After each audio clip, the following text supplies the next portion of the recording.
Sindh solid waste management जो है वो कैसे ये सारा वेस्ट मैनेज करने का प्लान कर रही है। मैंने आज जहमत दी है MD Tariq Ali Nizamani, Sindh solid waste management board के। अस्सलाम वालेकुम सर। वालेकुम सलाम। कैसे आप हैं? अल्लाह का एहसान है।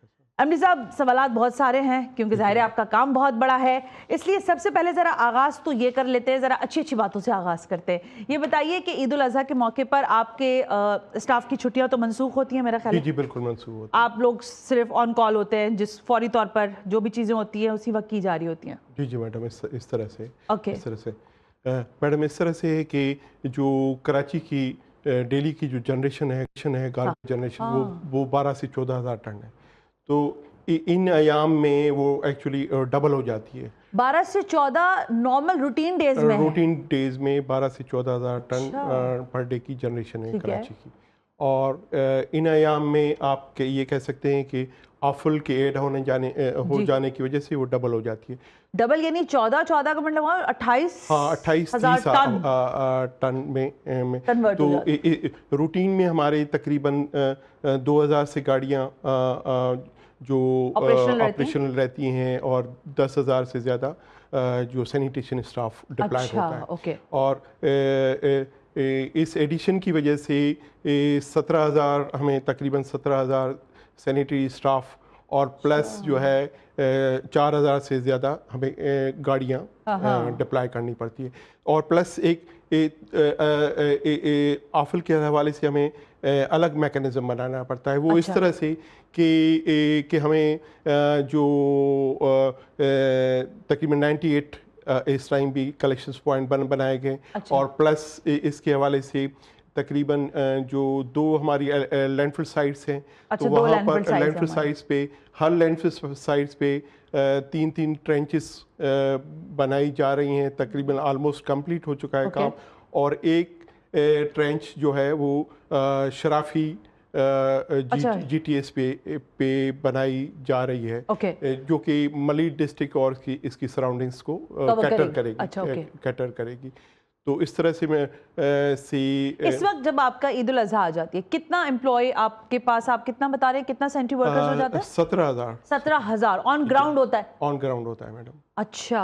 क्योंकि 2 एक्टिविटीज, एक तो आपका गार्बेज उठाना, गार्बेज कलेक्शन ऑपरेशन, और ये साइड बाय साइड ऑफल का भी आपको उठाना कलेक्शन के लिए सेपरेट व्हीकल्स डिप्लॉय होती हैं। अच्छा, लेकिन इसमें एक चीज़ का मसला आता है, मैं इसलिए वक्त से पहले ये प्रोग्राम कर रही हूँ क्योंकि लोगों तक भी आगाही पहुँचे। देखिए, सिंध सॉलिड वेस्ट मैनेजमेंट अपने एक मैकेनिज्म के तहत काम कर रही है, फिर DMCs हैं, आपको पता है, फिर TMC हैं, इनके साथ आपका क्या कोऑर्डिनेशन होता है? जी बिल्कुल मैडम, मैं इस तरह से आपको एक्सप्लेन करूं कि एक्चुअली सैनिटेशन डिपार्टमेंट जो था ये स्टैंड ट्रांसफर टू SSWMB।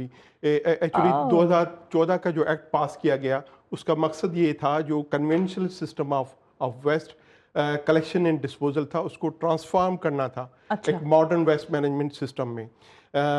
और उसके तहत फिर वो डिपार्टमेंट इस्टेब्लिश हुआ और फेज़ वाइज टेंडरिंग हुई।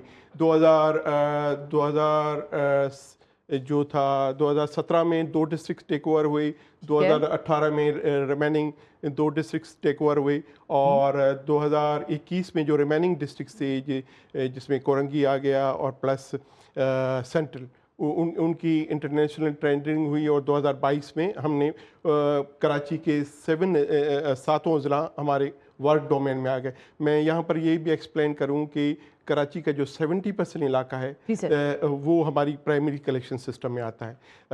और बाकी 70% कराची केटर करते हैं? जी 70%। 30% जो इलाका है वो फेडरली गवर्न एंटिटीज में शेयर होती है, जिसमें 6 कंटोनमेंट बोर्ड है, KPT है, पोर्ट कासिम है, और लेकिन एक चीज़ मैं आपसे ये पूछना चाहती थी सर, मैं अब क्योंकि आप आ रहे थे ना, तो मैंने ज़रा मुख्तलिफ जगहों से सोर्सेज से मालूमात भी ली। लियाकताबाद के जो टाउन के लोग हैं वो कह रहे हैं कि हमने तो अपने इंतजामात पूरे कर लिए हैं, ठीक है, लेकिन हमारा सॉलिड वेस्ट मैनेजमेंट के साथ कोई अभी तक राब्ता उस तरह हुआ नहीं है कि वो किस तरह आके यहाँ से कलेक्शन करेंगे। तो ये मैं इसलिए आपको फॉर एग्जांपल पूछ रही हूँ कि वो टाउन की सतह पर आप उनको ट्रीट करते हैं या डिस्ट्रिक्ट जोन्स में उनको आप ट्रीट करते हैं उन एरियाज को, चाहे जैसे लियाकताबाद हो गया, नाज़माबाद हो गया, उससे सारा मुल्क का इलाका जो है? जी मैडम, ये इवन टाउन यूसी लेवल की भी प्लानिंग हमने मैक्रो प्लानिंग की हुई है, और इसमें मेयर कराची मुर्तज़ा साहब ने भी इसमें एक टाउन जो भी कराची के टाउन चेयरमैन साहिबान उनके साथ मीटिंग की, सॉलिड वेस्ट की पूरी टीम के साथ 2 दफ़ा वो उनकी मीटिंग हो चुकी है। आज बल्कि जो हमने जो 24 आवर्स हम हमारा कंप्लेंट सेल की मुर्तज़ा साहब ने इनागोरेशन की, और इस तरह से, और दूसरा first time biodegradable polythene bags distribute होने जा रही है।